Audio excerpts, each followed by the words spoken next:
Thank you. Please join me in welcoming to the stage Stephen Poss, International Churchill Society board member.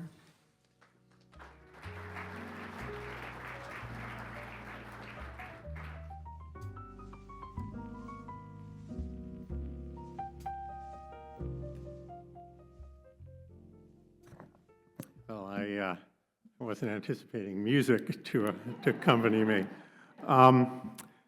Welcome, everyone. Today, my wife, Jane, who's out there at the table, and I are extremely pleased to be introducing Arthur Herman as the 2025 Stephen and Jane Poss Distinguished Churchill Lecturer at the ICS.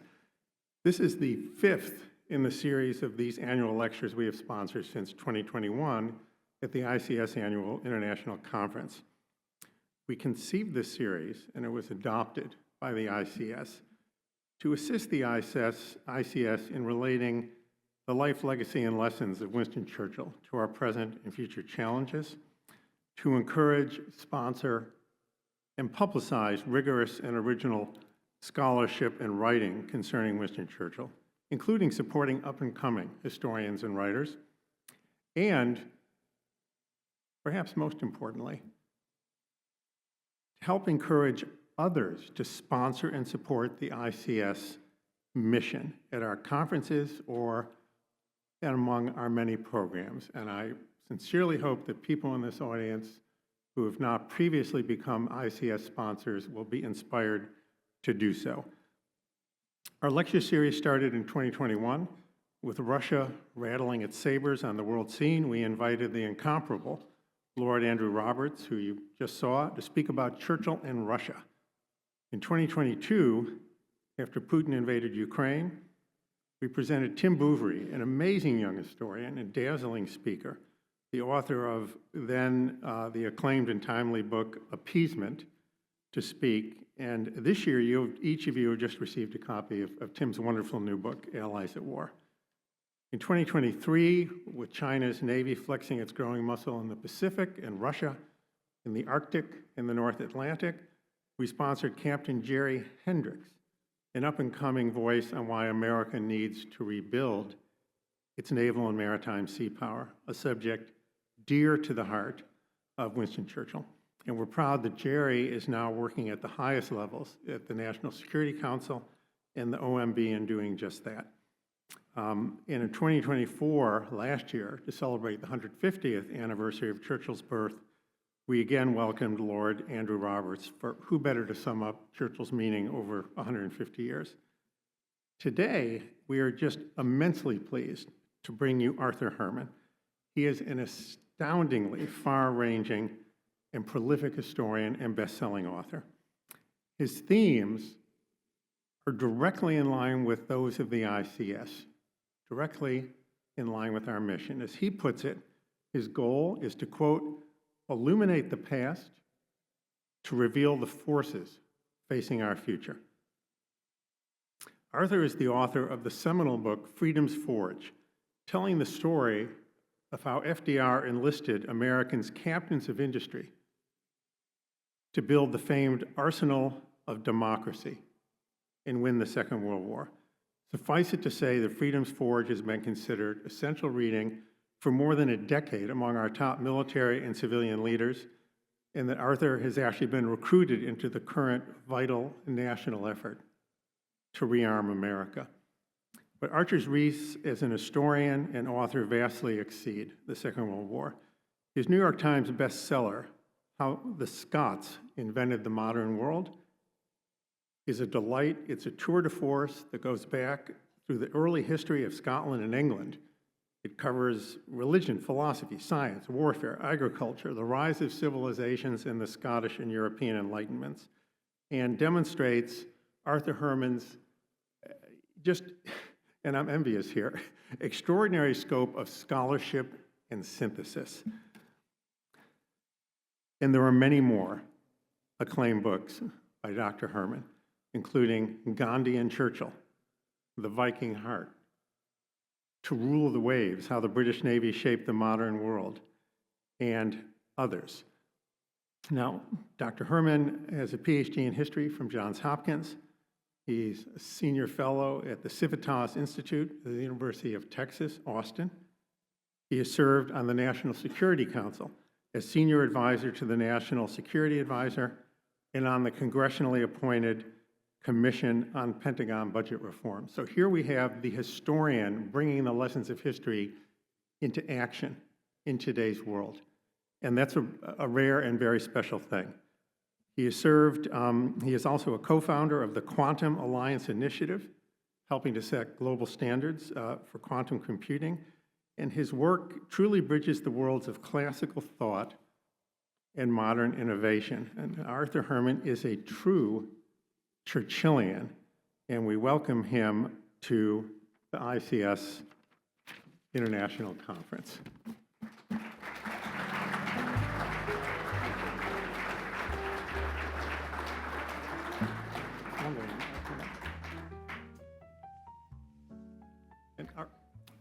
And Arthur, on behalf of the ICS, I would like to present you, need to look at the, there we go.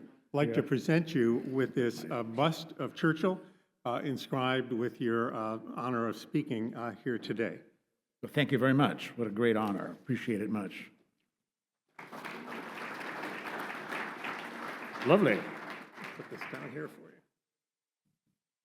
Yeah, I don't know if I want to have him looking at me all the way through my talk here. And so it's a rather formidable sculpture. Thank you so much. What an honor. And what an honor to be with you as part of the fifth in this series of lectures. I hope you've all having a good time. Hope it's all having an enlightening time that's been for having it here. When Stephen asked me if I would be willing to do the lecture here, I said, of course. And he said, what do you think you'd want to talk about? And I said, well, why don't we talk about, why don't I say some words about the special relationship between the United States and the United Kingdom as it developed in the course of the 20th century, and at where it stands now, and where I think, in my opinion, where it's going. After all, Winston Churchill was one of the main architects of that special relationships. He helped to build it and forge it during the Second World War and even before that. Now, I have written about Churchill in a number of my books. My book on Gandhi and Churchill, that was the finalist for the Pulitzer Prize. He's all over my book on the British Navy, To Rule the Waves. He also appears in my book, 1917, about the climactic year in which the Bismarckian world order that had been constructed and had been disrupted during the First World War then fell into pieces. And Churchill plays an important role in the events that surrounded that significant year and what took place there. But I thought in this case it would be good to talk not specifically on Churchill himself, but rather about his legacy, if you like, and about that way in which that special relationship has developed and where it may be going in our current environment and in our current political situation here too. And this is timely for another reason, and that is that 2 weeks ago, my wife Beth and I were in Oxford, where I was leading the launch of a new think tank that is looking and will be bringing advanced technology solutions to our most important and most pressing national security issues. And it was great doing the tour around town, showing my wife around Oxford, because it had been a long time since I had visited there. And in fact, the last time I had been to Oxford was in 1971. I was at the time studying at the University of London, and a group of us went up to Oxford for the day, just sort of have a look around, sort of see what's going on there, what's taking place. And it was a fascinating tour. Things have changed a little bit. It's a slightly different town than it was in 1971. And of course, so is London, which is where I was living as part of an American semester abroad program and studying there. And it might be useful just to take a moment to think about what London was like in 1971, what Britain was like in 1971. First of all, Ted Heath was prime minister at the time. The leading outspoken voice in the Labour Party was a member by the name of Anthony Wedgwood Benn. That was, in fact, how he was described. For example, when he went to parliamentary debates and his name would pop up, it would be, you remember, Wedgwood Benn. That was before he became, of course, Tony Benn, and was transformed into a working class bloke in the process here too. And that was part of that evolution that was taking place in the Labour Party. As someone said at the time, he said that if John the Baptist had been a trade union leader, he would describe himself as Jack the Baptist. That was kind of the mood. Then you had Ted Heath, you had Wedgwood Benn, you had Willie Whitelaw, and then there was a female member of Parliament from Grantham, I can't think of her name right now, who was also sort of in and out of parliamentary debates. If anybody had suggested in 1971 that this person, again, whose name escapes me, if he would suggest that she would be one day the leader of the Tory party, it would seem absolutely ludicrous. Not a possible chance of something like that happen. So, Britain in 1971, British soldiers were dying in Northern Ireland. Every day on the radio, or every night, they would list the names of those who had been killed in action there, although many more would die in the Troubles there. Troubles in 1971, the Troubles were just getting started. Things were just underway, and no one could have imagined how bad things were going to, in fact, become. On the cultural scene in 1971, everybody was still struggling with the fact that the Beatles had broken up. This was the great cultural disaster of the day. Isn't there some way to bring them back together again? Say it isn't so, etc. And as for myself, in 1971, I had just discovered a rock band called Led Zeppelin. Now, you have to understand something about this. In 1971, I was a World War I buff. So anything with the word Zeppelin in it immediately grabbed my attention here. And if you may remember, the second album, the Led Zeppelin's second album, had on the cover a photograph of the crew, right? The crew of a German Zeppelin. And I was like, oh my God, I wonder what they're going to, maybe they've revived some of these World War I Luftwaffe songs and integrated them into the music in this regard here. And of course, it turned out that wasn't quite the case. As my wife will tell you, I have a lot of these oh my God moments that take place in life. When I was at University of Minnesota, I became president of the Classics Club, and I went to a meeting of all the university, presidents of all the different clubs and associations and so on. I met a young man who was the head of the Greek League. And I was like, oh my God, they're reading, Homer and Aeschylus, and they didn't even tell us that there was this whole group there. And of course, it turned out that was not at all what was happening. A great disappointment to me. But it was a good time, as it happens, it was a good time to be a World War I buff, because in 1971, there were plenty of World War I veterans still to talk to and to meet. The gentlemen who would, if they were in the mood, would tell you about what it was like at the Somme or at Passchendaele or elsewhere too. I met one gentleman who was a former merchant seaman who had been on a ship that was torpedoed by a U-boat in World War I, and then had the privilege of going through the same experience, torpedoed by a German U-boat during World War II as well, for his contribution with that regard. And then for World War II, you couldn't get away from World War II veterans and people who had been through the war. In our house, the house that we lived in, which was in Acton, there was a lady who had moved in and had rooms there, and her house had been completely destroyed during the Blitz. And she had basically sort of moved out and set up here in Upton and lived there ever since. Down the street in Acton, there was a place, if you wanted to get away from the institutional food that we were given, there was a little cafe called the Candy Shop. where you could go and get your classic, right, English fare of eggs and chips and Spam and eggs and beans and chips, the whole story. And the whole place was just redolent with that feeling of the wartime. The customers, the waitresses, and I'm probably guessing some of the canned Spam certainly went back to the war years for being involved with that. You met young men who had been in the RAF, you met those who'd been in the Royal Navy, who had served in various places in the course of it. And of course, that wartime experience, and being an American in London, that wartime experience, World War II, it was completely wrapped up, it was part of the lives of both of our countries. And so there was this enormous connection with it. The foundation of what we call the special relationship. But at the time, looking back now, at the time in 1971, the special relationship itself was, I think we have to say, at kind of a low ebb. One of the reasons why was Vietnam.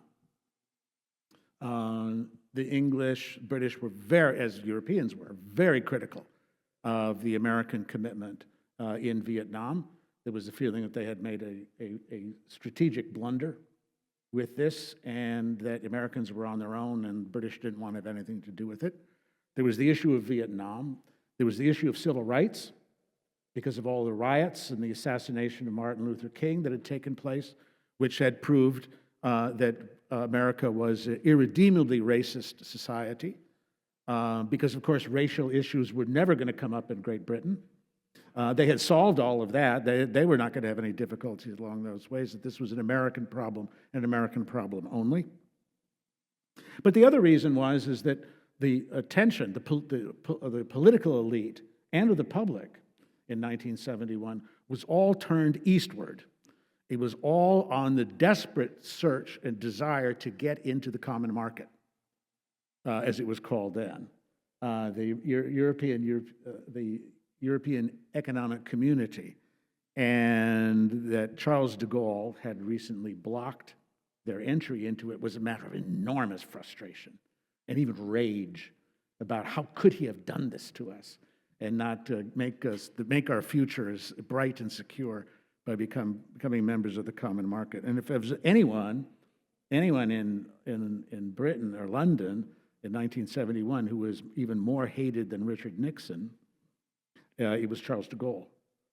And in fact, my very first college paper at the University of London was on de Gaulle.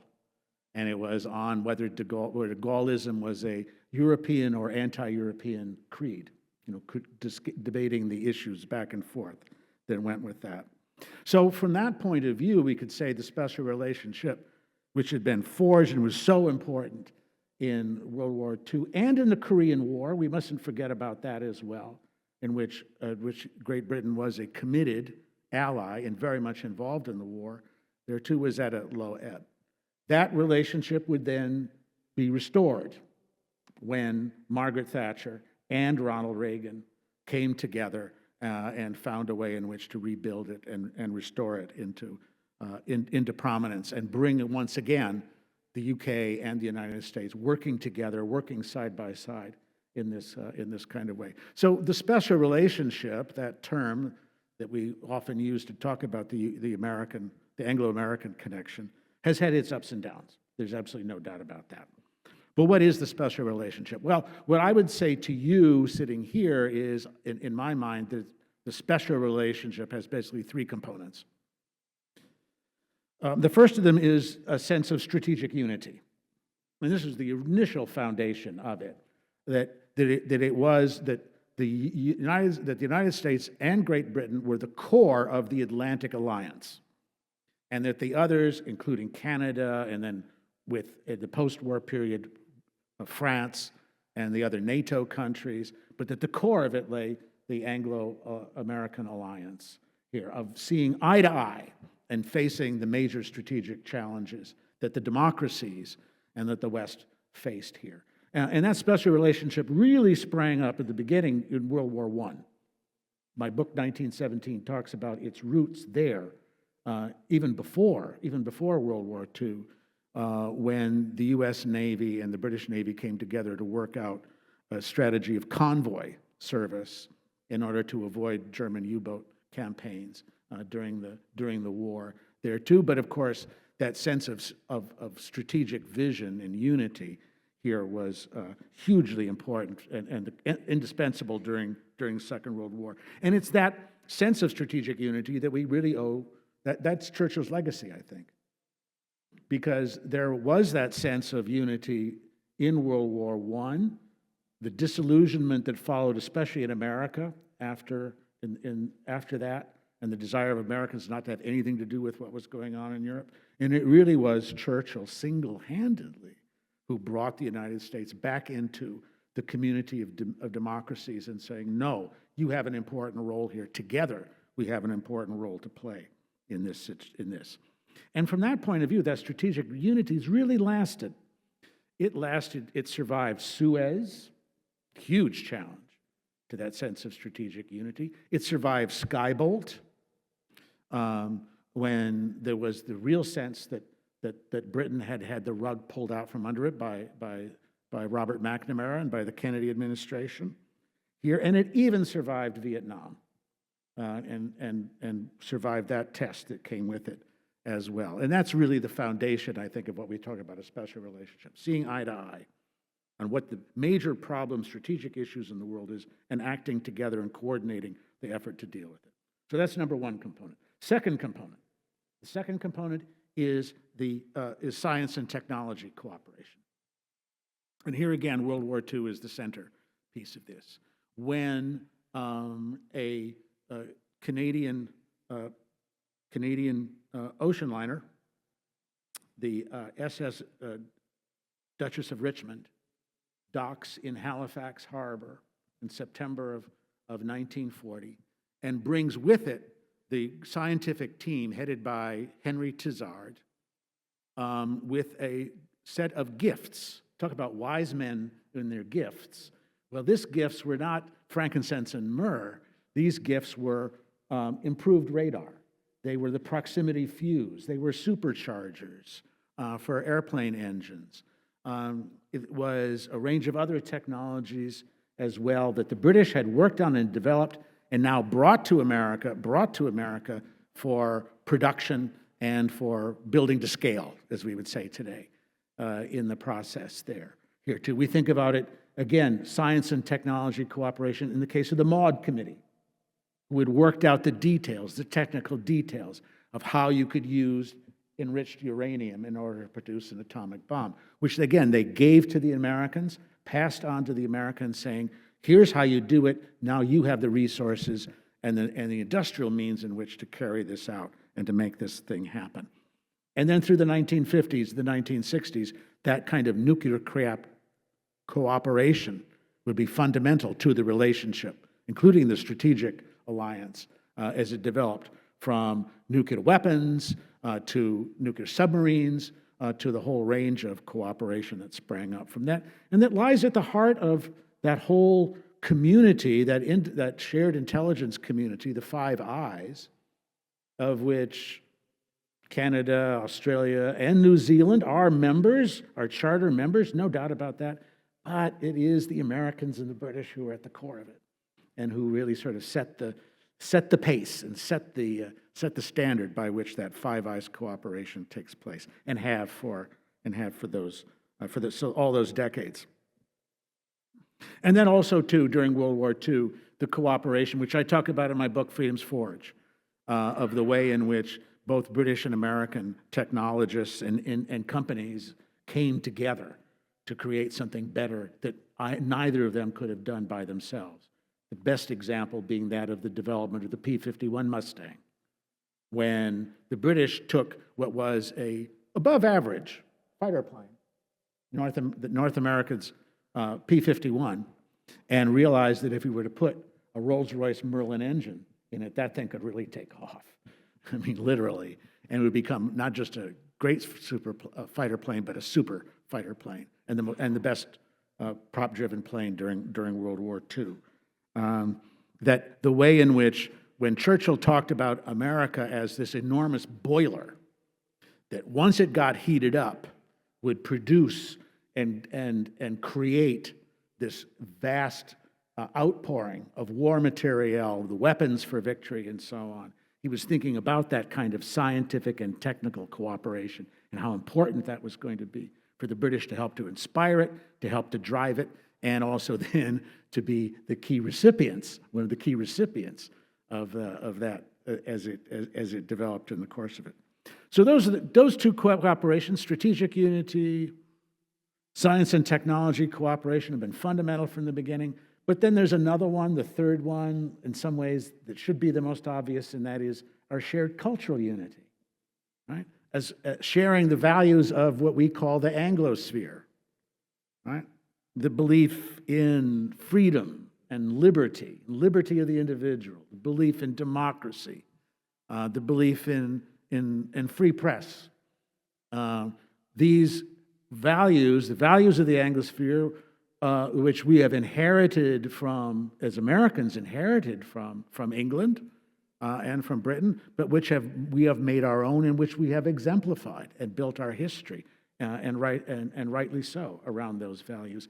And of that foundational base for that, the awareness and gratitude to what we call the Judeo-Christian civilization, Judeo-Christian heritage, as being the essential and indispensable part of that development. And for Winston Churchill, of course, this was fundamental to that relationship that America and Britain would enjoy together, which is why what would lead him in a magazine article in 1936, that by judging by these standards,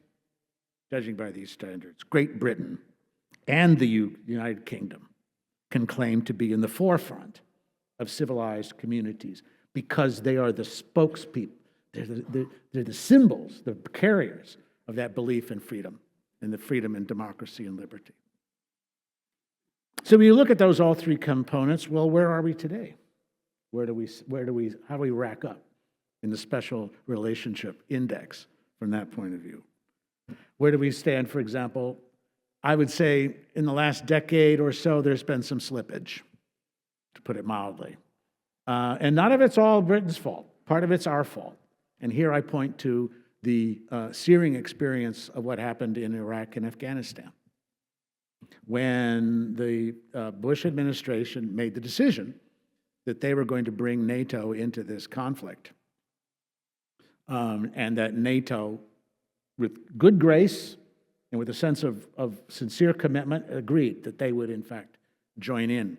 And there must have been some British senior military leaders who thought this may be a mistake. The Americans may be going about this in exactly the wrong way, but who decided that they would in fact commit themselves to it and be involved with it in this regard. But that has to have had brought some sense that maybe sometimes the Americans don't always know what they're doing. There was a lot of that in the Vietnam era, and there's definitely some of that in the post-Iraq and post-Afghanistan era here, that American presidents sometimes don't have the best judgment about these things, and be careful. Be careful whether you follow with them and move forward with them in that direction here. Now, that very fact, the loss of confidence in what Americans see as their key priorities, and that these can be huge mistakes, this is China's opportunity, right? This was China's opportunity, because when Americans began to worry about what China was up to, what was involved, it was like, well, actually, maybe this isn't such, maybe the Americans are pushing too hard on this. This is something which really concerns them. It doesn't concern really the future of the special relationship, or the future of the democratic and values and freedom values that our alliance is built upon and that are foundational to it in the process. And I ran into this when it came to what I would call the second component of the special relationship, that of science and technology cooperation, when I was at the National Security Council. And one of the pressing issues was to find a way to prevent the Chinese telecom equipment giant Huawei from building out the 5G, the advanced telecommunications networks all over the globe. They were just unstoppable. They were springing up all across the world with the building programs, the contracts, the memorandum of understanding with various countries, including leading allies, including our NATO allies, including Britain. And in fact, when I got the call originally to come to the National Security Council, it was because they were desperate for help to find some kind of way to persuade the British, you don't want to go with Huawei. You don't want to get yourself involved with a Chinese telecom company. You're going to pay for it later on. There's got to be some kind of alternative we can work out and take care of here. And it was very uphill work, I must say, getting the British government to come around to this, because the pressures were on from companies in the UK to say, look, Huawei company, it's a lot cheaper. They'll build it themselves. They'll provide the financing themselves. Here, the strategic issues were overshadowed by the question of, hey, everybody else is doing it, so why not us too, right? And this made us very wary about what kind of science technology cooperation we would want to engage in with a very close ally if the Chinese were always listening at the door. This was a problem. This was going to develop into a serious problem. Eventually they came around. Eventually the British government did in fact move, not as quickly as we had wanted to or as unambiguously as we had hoped, but eventually did. But it was bad days. It was definitely unpleasant to think about the special relationship in this kind of tug of war over whether you would let the Chinese build your most advanced telecommunications systems across the British Isles. And then we come to the other issue, the third component, about the cultural commitment to freedom and liberty. That's one which I don't really sort of feel like. I think that's the one where there's been the most appalling slippage, to be honest with you, with the crackdown that it's taken place on with regard to social media communications, the crackdown on those who are what constitutes, quote, hate speech, has just grown and expanded to include what I think most of us would simply call criticism or harsh criticism of government policies and the ways in which that development has taken place here. And when I think about it from those points of view, I go back to the original quotation that I was quoting from Churchill, from Collier's magazine in 1936, in which Churchill says, quote, it says, I judge the civilization of any community by simple tests. What is the degree of freedom possessed by the citizen or subject? Can he speak or act freely under well-established, well-known laws? And it's by that standard that he saw the United Kingdom and the United States as living up to this standard of civilization. I don't know. I don't know if that's the case, if we can really make that standard hold in Britain now. And then the other issue that came as, I think, a disappointment to anyone thinking about these issues of our common cultural heritage and sense of community was when Great Britain joined the other European countries in recognizing the Palestinian state at a time when it looked very much like a victory for Hamas, that October 7th had paid off by this rash act of recognition in the process here. And it was one that I thought had been almost immediately in terms of where Winston Churchill would come into all of this, and his views on these subjects, particularly as they're outlined in the marvelous book by the late Martin Gilbert on Churchill and the Jews, which talks about the whole development of his view on the Jewish state, on the view of Jews, the creation of Israel, all the way through it. It was a book that I was privileged to review for the Wall Street Journal, and in fact allowed me to get to know Martin Gilbert towards the end of his life. In fact, he even offered to draw the maps for my Gandhi and Churchill book in the course of it as we were working together on this, and on these kinds of issues here too. But when we remember that Winston Churchill always described himself as a Zionist and said he was a Zionist ever since the Balfour Declaration, how would that go down in today's political climate in Britain? if a leading politician described himself or herself as a Zionist, for example. It's not a good atmosphere for that kind of straightforward talk about what is involved here. So in all three areas, I sort of say, I think the special relationship shows some dents. I would say in the third area, even some serious, but not irrevocable dents that have taken place here. But again, it's a relationship that has its ups and downs. And that just as it was Winston Churchill who came forward and who reminded Americans about their obligation as a leading power, as a democracy, to support democracy against its enemies and against its foes at the outbreak of World War II and in its immediate aftermath. So also I feel that the current administration has an opportunity to bring the UK back into it, to bring us back into that special relationship. And I think it's happening. I actually think in many ways it's taking place here with regard to, first of all, with regard to the strategic unity issue, right? In which we see that the invasion of Ukraine, historians may look back on that as saying that this was a major godsend in a lot of ways for the future defense of Europe, because it woke Europe up, including the Britain, about what kind of threat, which had seemed to be dormant and seemed to have disappeared and gone away since the end of the Cold War, was now suddenly triggering the first landmass warfare in Europe since 1945. The challenge that it posed then for rethinking about commitment, not just in terms of military resources, 5% GDP. That kind of a commitment is an amazing one, even miraculous in its own way here too, but also of a strategic awareness and so on, that the democracies of Europe have to hang together and have to work together to face this kind of common threat, the kind of threat here. And likewise now with the new breakthrough that's coming here in the Middle East, and the change of the situation in Gaza as a way in which to say that there are roles then for Britain to be cooperative in reshaping the future of Middle East. Never mind about recognizing a Palestinian state. Deal with the reality on the ground now and have a contributory positive role to play in there.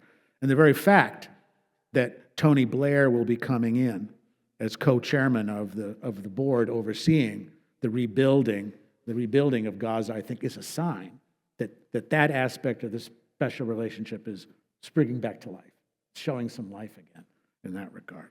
The next step, I would argue then, would be to begin to see them, Britain and the other NATO countries, of realizing that the threat of China is not just a looming threat, a gathering threat, but is a real threat right now, a real life threat. And that the United States and Great Britain can be lead in the efforts to push back on that threat and to push it into the and deal with it as the next great strategic challenge for the democracies that they must face, not only in Europe, of course, but also in Asia. That the building out of that alliance of democracies is one that can be extremely powerful and needs to be part of the forefront for our countries as we look forward to the 21st century here. Then the second component, science and technology. That is another example here too, where just this last month we had the British government and the Trump administration signing the $42 billion tech prosperity deal to bring money into it. And not just government money here. This isn't just another one of the government spending giveaways. This is private investment from companies like Microsoft, for example, to advance artificial intelligence, to advance quantum technology, something that I've been working on for the last 6 years as well. And always thinking there's enormous opportunities here for United States and British scientists and companies and governments to work side by side on advancing not just quantum computing, but quantum sensing, the whole range of quantum technologies that are unleashed there too, but now are on the table and are now going to be part of this tech deal here. And then nuclear energy as well. The very place, in fact, where that science and technology cooperation really had decisive impact during World War II and then after. That the cooperation between the United States and Great Britain on nuclear energy, nuclear power, including fusion, possibilities are endless. The possibilities here I think, are extremely positive in development. And then we come to the cultural issues, right? To the values of the Anglosphere, and embracing our common Judeo-Christian heritage, of thinking about stunts like having Canterbury Cathedral decorated with graffiti on so-called marginalized communities completely misses the point. Everybody understands that it's a superficial gesture. It doesn't get to what's really important in terms of cultural values, which we must uphold and will uphold, working together on this.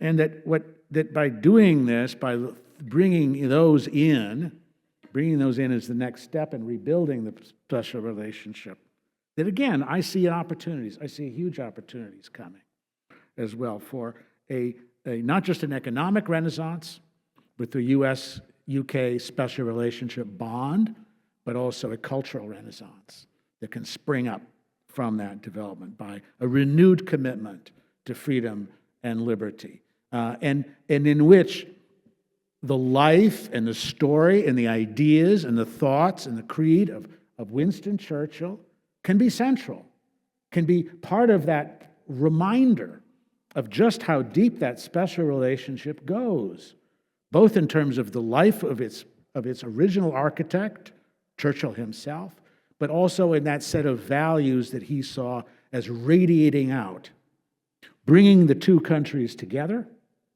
as part of an historical as well as cultural legacy, but also radiating out to the rest of the world so that this special relationship becomes itself a beacon to what the future can bring and to what freedom can promise to peoples all over the world. That, I think, was Churchill's great dream with it, and it's one which I think we could be on the brink of in going forward for the next decade. I'm done. Thank you.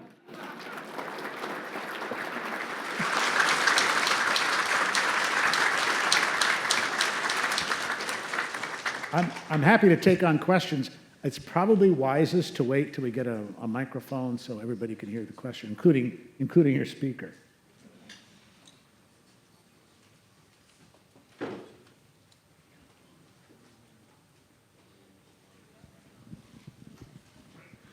Hi. I was not planning on saying anything, but there is some issues that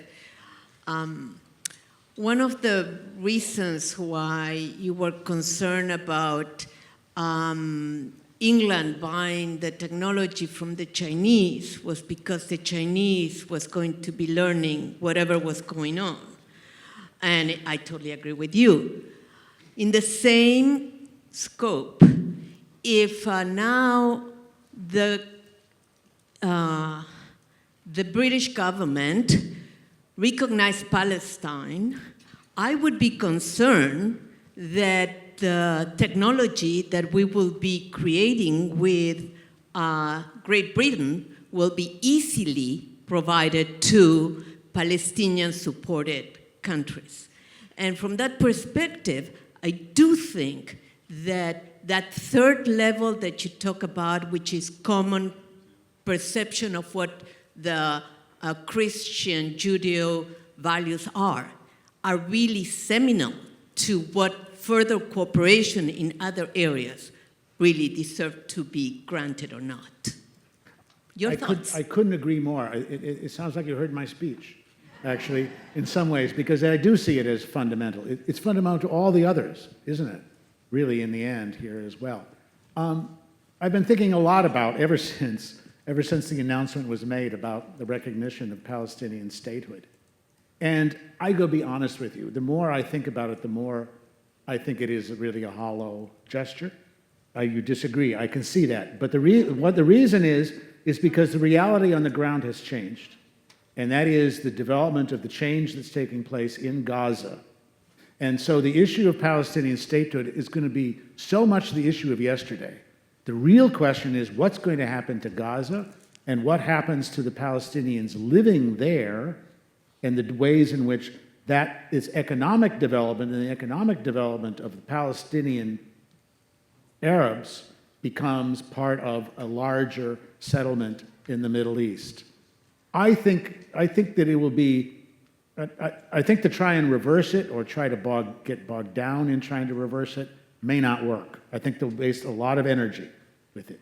I think the most important step in dealing with this shameful episode, and I agree with you on that, I was shocked, I was horrified, but the most important practical route is to now leap ahead, to leapfrog over it, and to look instead to ways in which a new Middle East is going to take shape as a result of this Gaza and hostage deal, and in which the question of the Palestinian state will more and more fade into the distance. I can see you disagree, and I know some of you also do too, but I'm often right about these things, so so give me a chance to prove myself right. Next question, over here.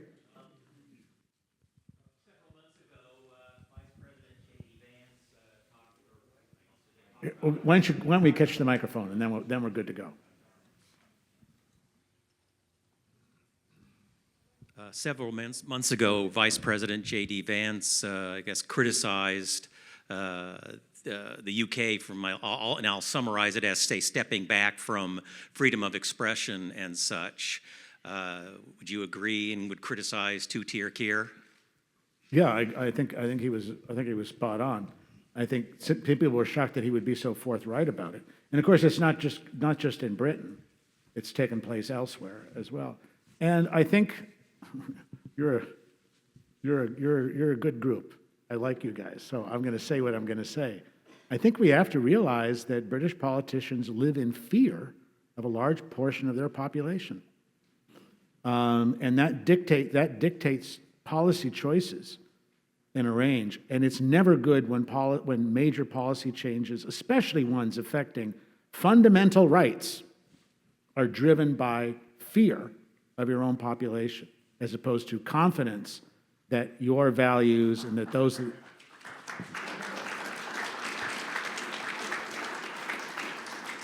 Instead of being driven by a confidence that your own values are worth upholding and worth standing up for, and that part of the population which you fear must eventually come to recognize the fact that they live in a society that upholds and celebrates those values, including Judeo-Christian values here.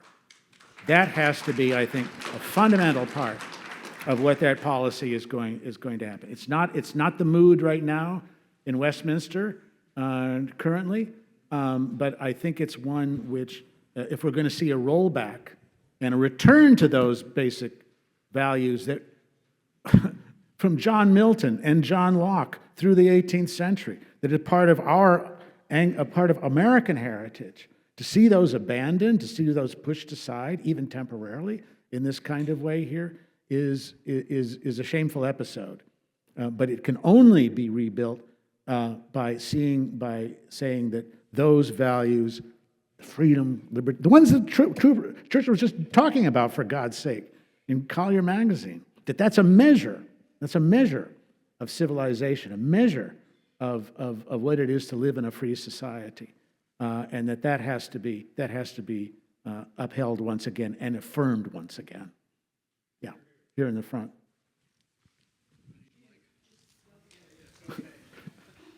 Well, first of all, thank you for an excellent overview and talk.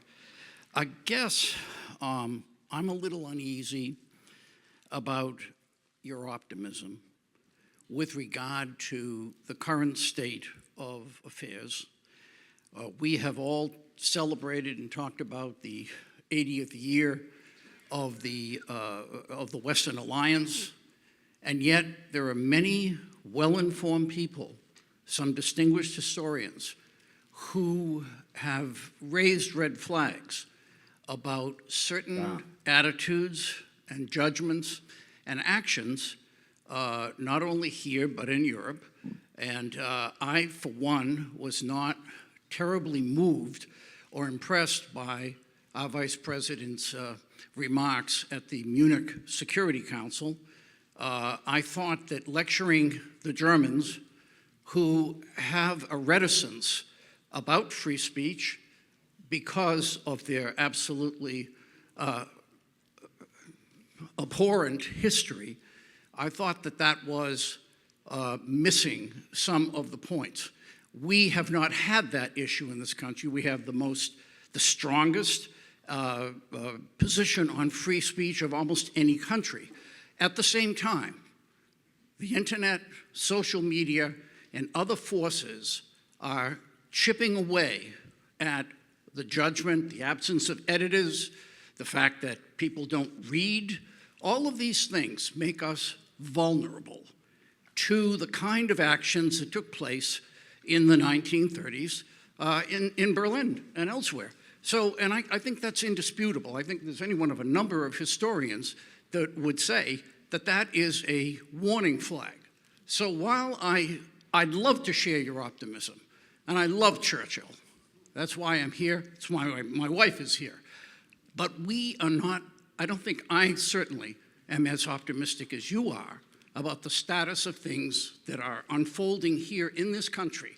And I know you cited some very good developments, and they're somewhat reassuring, but we also see the erosion of the rule of law. Thank you. I'll tell you what, here's my view on that. First of all, about whether we face parallels with the 1930s, I would disagree that it's indisputable. I don't think that's the case. And we are talking not about the case of Germany. Granted, we're talking about Great Britain, in which that tradition of free expression and free exchange of ideas and of the open public square is fundamental, which is not in the case with other European countries in any kind of way. Even barring the absence of a Bill of Rights, and I'm not saying that Britain needs to adopt a Bill of Rights in any kind of way, but even setting aside that question, it's just been so fundamental to the way in which we still think about and the heritage we have from them. So I'm going to answer your question in a slightly different way. I'm going to come at the issue with the parallel with the 1930s from the other angle, which I thought actually we're going to raise. And that is that the tendency on the part of certain historians and commentators to rewrite the history of the 1930s and of World War II, of suggesting in many ways that Winston Churchill, far from being a heroic figure, is somehow this kind of Mephistopheles figure who drew the United States into a war which we had no business, and that we were not, maybe even on the wrong side. I haven't heard that argument for a while, but it has popped up in the past as well.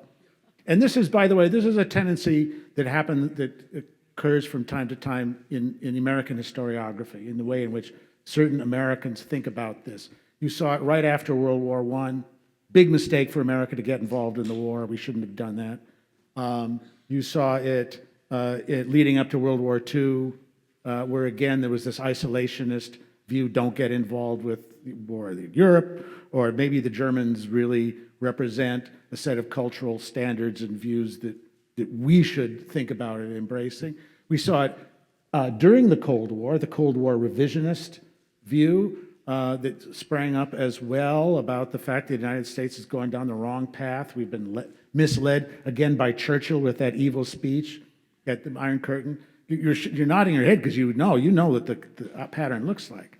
And there is this sort of strange, in American political discourse and historical discourse, there's this strange strain of people who began to imagine that there is no government more evil on the face of the earth than their own.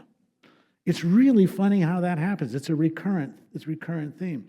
And the only way in which to deal with it is to push back, to state the facts as they are, to make forums like this as relevant, not just for understanding the past, but also for understanding the dynamics of the future. And I worry about this. I worry about this chipping away in social media and in podcasts and in other forms of ways in which we're suddenly rewriting the history of World War II in ways that undermine not just our special relationship, not just the value, our sense of strategic unity, but undermine our own sense of moral values in the course of it. That's one I worry about a lot, and I think you do too. Other questions should we go back there? And then we can come back over here. How about that? Yeah, Go ahead. He'll catch it next. Why don't we do here and then here? Is that okay? He goes first, and then it's you. Go ahead.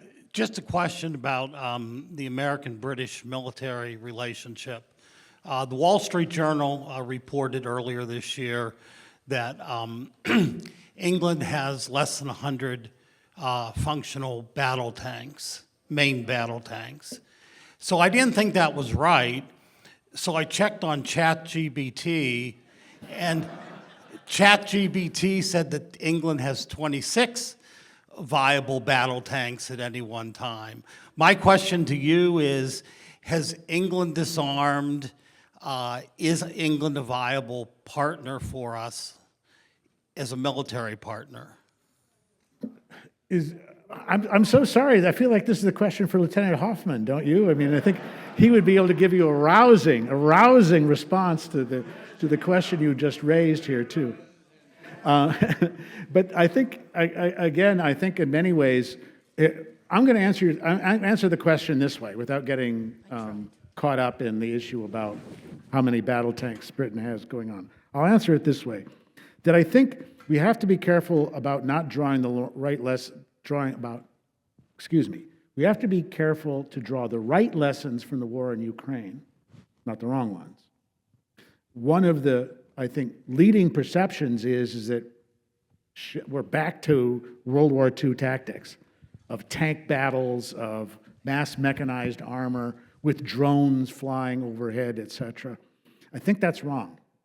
I think the real lessons are going to come out of the Ukraine will have, drones will be an important part of it, but drones as both attack ships, right, being involved in in anti-personnel and anti-armor operations, but also as linked to a larger information gathering, intelligence gathering network that includes space. My own feeling is, you watch the strategic big thinkers over the next 5 years, that more and more of what's going to happen with terms of lessons from the war in Ukraine is going to be about space. And that what happened with Starlink and with the integration of space-based networks for overseeing what happens on the battlefield, for bringing information, and also for anti-satellite warfare in breaking down and interrupting those networks, that's going to become more and more the focus, and in which the technologies that are going to be decisive on the battlefield will have a lot more to do with what's happening at 25 miles above the surface of the Earth than on what rolls on the surface of the Earth. I'll tell you what I'm going to do, though. I'm going to tell you a funny story to sort of dispel the mood, and then we'll come back to your question here too. During World War II, talking about tanks and technical cooperation, you know, as I describe in Freedom's Forge, there was this massive outpouring from American factories and facilities of tanks, Sherman tanks, Patton tanks, the whole bit, 88,000 total. And at one of the depots, Chrysler had their own tank factory, and at one point they decided that they were going to make an improvement on the existing M4 Sherman tank model, that they were going to be able to make the engine more efficient, more fuel efficient, and also run better and faster. So they did a reconfiguration of the pistons, and they developed what was called the multi-bank engine that came with it in terms of a rearrangement within it. They did it, put it on, ran some field tests with the U.S. Army, and the Army hated it. It was all kinds of problems. There were constant oil leaks.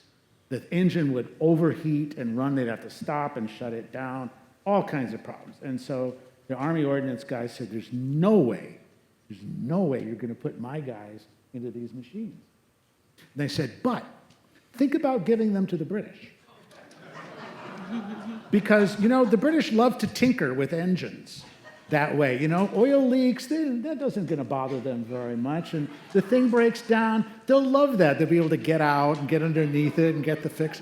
Any of you who owned a Jaguar or a Land Rover know that the general knew what he was talking about when it came to that. And sure enough, the multi-banks were sent off to the British Army, and they used them. They were great.